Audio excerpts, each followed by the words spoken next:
Good morning, everybody. How are you?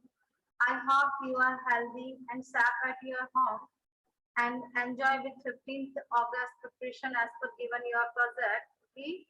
Uh, as per you know that we will be explain and follow chapter number 3 from history, nationalism and India. Okay.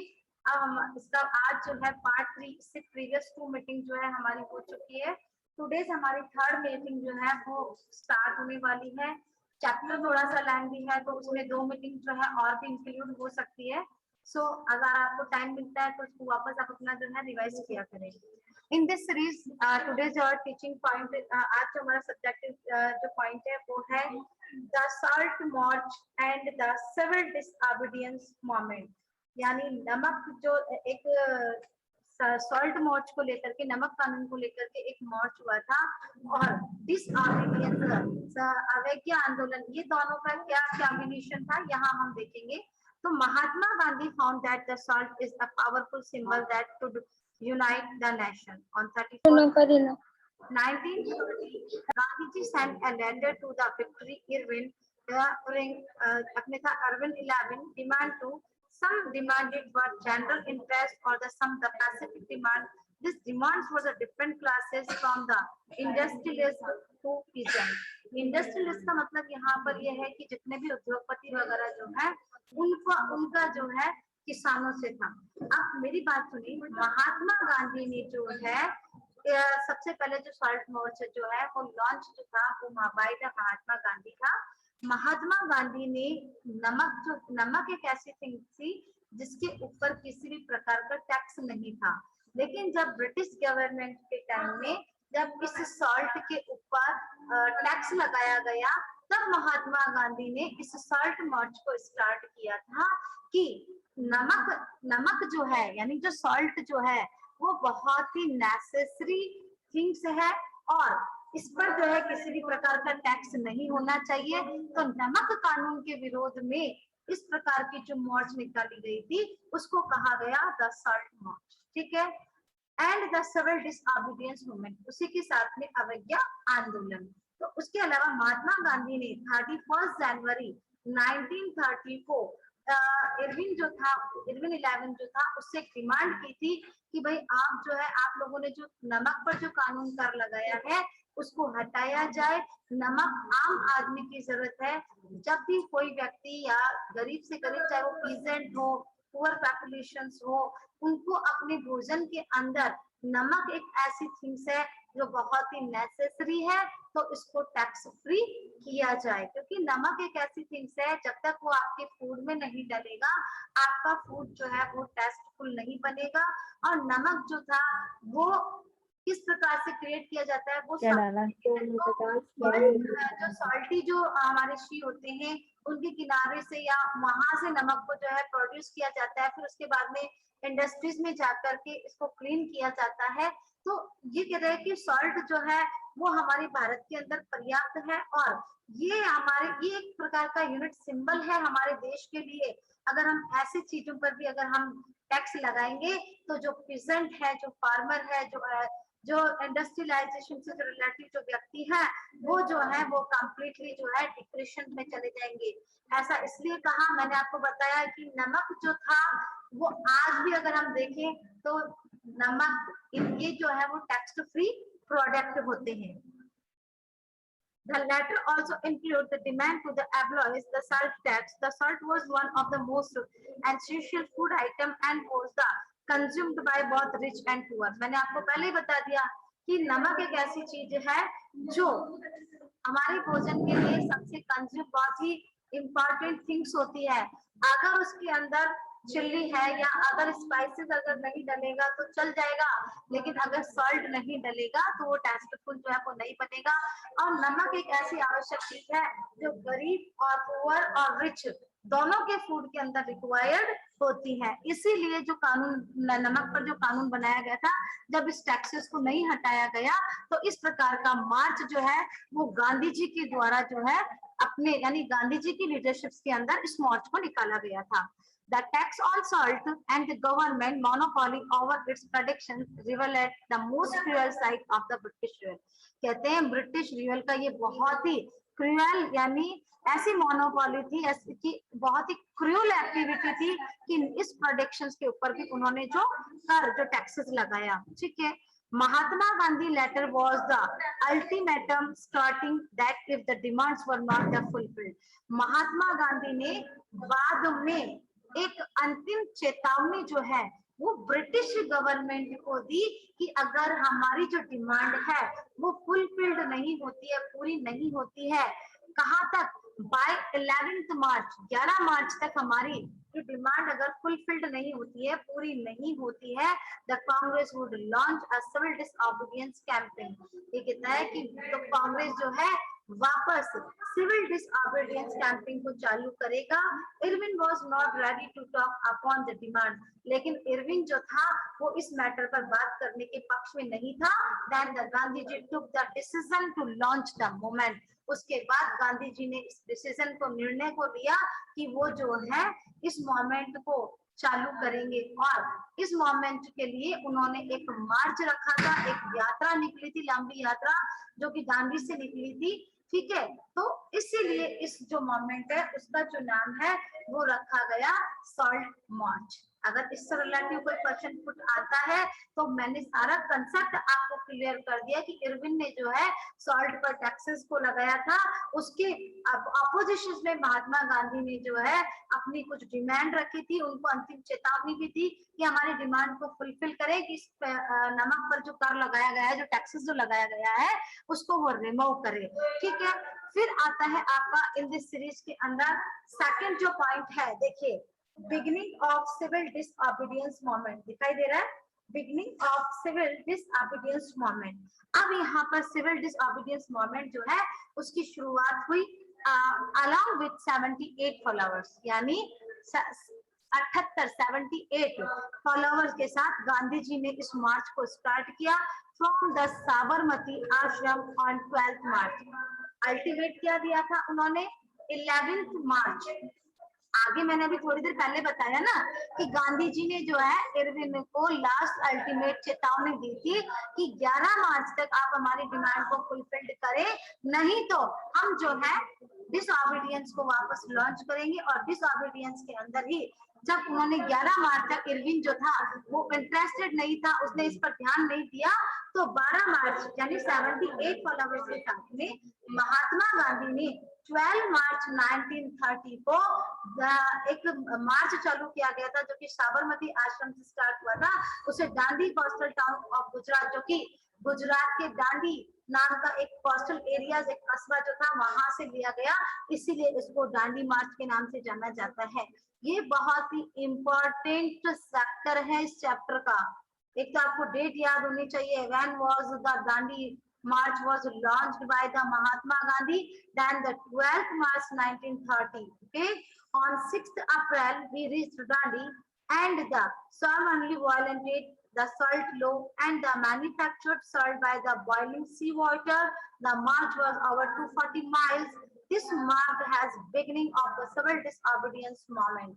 ये कहता है कि 6 अप्रैल यानी 6 अप्रैल को ये दांडी पहुंचे और दांडी पहुंचने के बाद में इन्होंने एक सार्वजनिक वायलेंट जो एक सभा है या एक प्रोग्राम जो है वहां पर लॉन्च किया और वहां पर सॉल्ट लॉ यानी कानून, नमक पर जो कानून बनाया गया था उस एवज में उन्होंने वहां पर नमक को प्रोड्यूस बनाया, यानी समुद्र से खारा पानी लिया, उसे बॉइल किया और उसके बाद नमक को उत्पादित किया।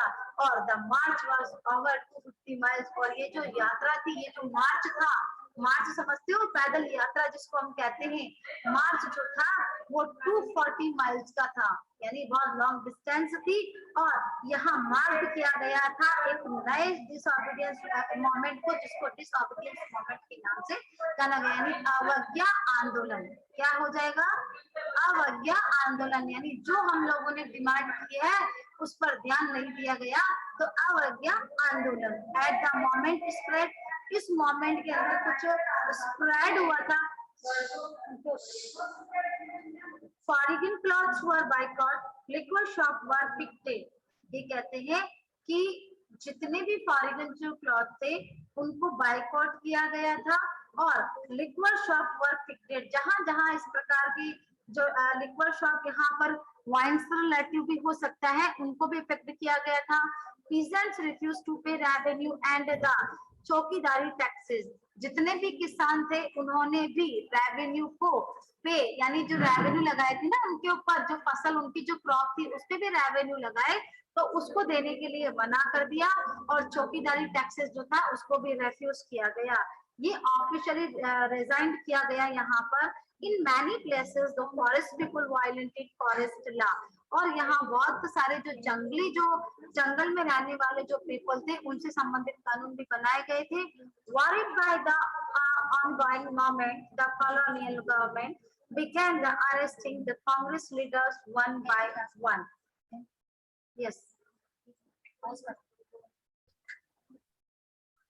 यहाँ पर जो बात कर रहे थे कि इतने माइल्स की ये थी, उसके बाद में डिसऑबिडियंस को लॉन्च किया गया था 1930 के अंदर। और यहाँ पर कुछ व्यू ऑफ पॉइंट जो थे वो यहाँ दिए गए कि जो फॉरेन क्लॉथ उसको बाइकआउट किया गया था, पीजेंट जो है उन्होंने टैक्सेस के लिए रिफ्यूज किया गया था, जो अपने जो फॉरेस्ट पीपल हैं उनको वायलेट फॉरेस्ट लॉ उनके लिए अलग से कानून बनाया गया था। And worried by the ongoing movement, the colonial government began to arresting the Congress leaders one by one. और जब ये सब चीजें देख करके जब ब्रिटिश गवर्नमेंट जब है वो चिंतित होने लगी तो उन्होंने एक अलग ही ऐसा है कि जब जब भी कोई मोमेंट हुए हैं तो ब्रिटिश सरकार ने प्रत्युत्तर में कभी चुप नहीं बैठी, उसने कुछ ना कुछ एक्शन जरूर लिया। तो यहाँ पर क्या करना, उन्होंने जो कांग्रेस के जो लीडर्स थे उनको वन बाय वन अरेस्ट करना चालू कर दिया। उसके पीछे क्या टेंडेंसी थी, उसके पीछे उनकी ये टेंडेंसी थी कि जितना भी पॉपुलेशन है उनको मोटिवेट कौन कर रहा है, ये लीडर कर रहे हैं। अगर इन लीडर्स को ही अगर हम पकड़ करके एंटर कर देंगे तो दूसरे जो लीडर हैं वो डर जाएंगे, जो पॉपुलेशन है वो डर जाएंगी और इस प्रकार के जो मार्च है, इस प्रकार के जो मूवमेंट है उनको वो जो है यहीं पर क्लोज कर देंगे। तो इस प्रकार उन्होंने कांग्रेस के जो लीडर्स थे उनको वन बाय वन जो है उनको कैच पकड़ना चालू कर दिया और उनको अरेस्ट करना चालू किया। फिर नेक्स्ट आपका जो इसमें टॉपिक आता है वो आता है calling off the civil disobedience, यानी calling off the civil disobedience, यानी सिविल डिसओबीडियंस जो था उसको बंद करने के लिए प्रेशराइज किया गया, कहा गया। देखिए जब धीरे धीरे लगा कि सारे लीडर्स जो है उनको पकड़ करके अंदर डाल रहे हैं, उनके साथ अत्याचार हो रहा है, तो उसी समय उसको स्टॉप करने के लिए आगे जो है जो भी हेड ऑफ जो लीडर होते हैं उन्होंने अपनी पार्टी को इंस्ट्रक्शंस दिया। तो peaceful satyagrahis were attacked, women and children were beaten and about 10 lakh people were arrested। अब क्या हुआ था, मैंने कहा था कि जब जब किसी प्रकार का कोई मूवमेंट हुआ है, किसी प्रकार का मार्च हुआ है, तो ब्रिटिश सरकार जो है कभी भी चुप नहीं बैठी है, उसने प्रत्युत्तर में आंसर दिया। जब कांग्रेस के जब लीडर्स को जब वो अरेस्ट करने लगे तो उससे भी उनके हौसले कम नहीं हुए, तो उन्होंने क्या करना चालू कर दिया, उन्होंने वुमेन और जितने भी सत्याग्रही जो लोग थे जो उसमें इन्वॉल्व थे उनको अरेस्ट करना चालू कर दिया, बच्चों को अरेस्ट करना चालू किया, वुमेन्स को अरेस्ट करना चालू कर दिया और उनके साथ उनको मतलब अरेस्ट करने के बाद उनको पीटा जाने लगा। 1 लाख पीपल ऐसे थे जिनको अरेस्ट करके और उनके साथ में काफी क्रूएल यानी उनके ऊपर अत्याचार जो है वो किया गया। When a prominent leader Abdul Ghaffar Khan was arrested on April 1930, उसके बाद में एक प्रोमिनेंट लीडर यानी काफी अच्छा जो नेता था इनका, इसका नाम था अब्दुल गफ्फार खान, इसको अप्रैल 1930 के अंदर अरेस्ट किया गया था। Angry crowd the demonstration in the Peshawar and several violent incident were reported. जब अब्दुल गफ्फार को अरेस्ट कर दिया गया तो पीपल जो थे, लोग जो थे वो पेशावर की वो काफी उग्र हो गए और उन्होंने हिंसक जो घटनाएं हैं वो करना चालू कर दिया और उन्होंने अलग अलग सिचुएशन, जब इस प्रकार की सिचुएशन जब देखने लगे कि सारे तरफ जो है हिंसक एनवायरनमेंट जो है वो क्रिएट होने लग गया, तो Mahatma Gandhi once again decide to call off the movement of entered into the pact with Irwin on 5 March 1931। 5 March 1931 यानी 5 मार्च 1931 को महात्मा गांधी ने अपना एक नया डिसीजन लिया और इस मोमेंट को वापस जो है कॉल ऑफ यानी बंद करने के लिए इंस्ट्रक्शन दिए। नेक्स्ट आता है यहाँ पर सिविल डिसोबीडियंस मूवमेंट जो है यहाँ पर बंद होता है, लेकिन ये हमेशा के लिए महात्मा गांधी ने, लेकिन सिर्फ उस समय के लिए इसको स्टॉप करने के लिए, ताकि ज्यादा हिंसक जो है एक्टिविटीज ना हो। फिर आता है रीलॉन्चिंग ऑफ, देखिए नेक्स्ट आपका आता है relaunching of civil disobedience movement. अगर आप बुक में भी देखेंगे तो आपको डेफिनेट देखो साथ साथ दिख रहा है relaunching of civil disobedience movement, यानी दिसंबर 1931 मार्च 1931 के अंदर इंस्ट्रक्शन दिए गए थे इसको ऑफ करने का, और इन दिसंबर 1931 इसमें Gandhi ji went to the London for the round table conference, but the discussion was not used to return and disappointed back in India has discovered that the government had begun a new method of control। कहने का मतलब है जब दिसंबर 1931 में Gandhi ji London गए थे round table conference के लिए, एक प्रकार की कॉन्फ्रेंस थी जो कि ब्रिटिश लीडर्स और ब्रिटिश गवर्नमेंट और उनकी पार्लियामेंट के साथ में थी, लेकिन जब वहां डिस्कशन हुआ और उनको कोई रिटर्न डिसअपॉइंट यानी मतलब उन्हें कोई डिसीजन नहीं मिला, तब बैक इन इंडिया जब वो भारत वापस आए तो discover the government had begun a new method of control. तो वो नए नए मेथड जो है उसको डिस्कवर खोजने लग गए कि किस प्रकार से गवर्नमेंट जो है उस पर क्या किया जाए, कंट्रोल किया जाए। तो Congress had been declared illegal Abdul Ghaffar Khan and Jawaharlal Nehru both were in jail.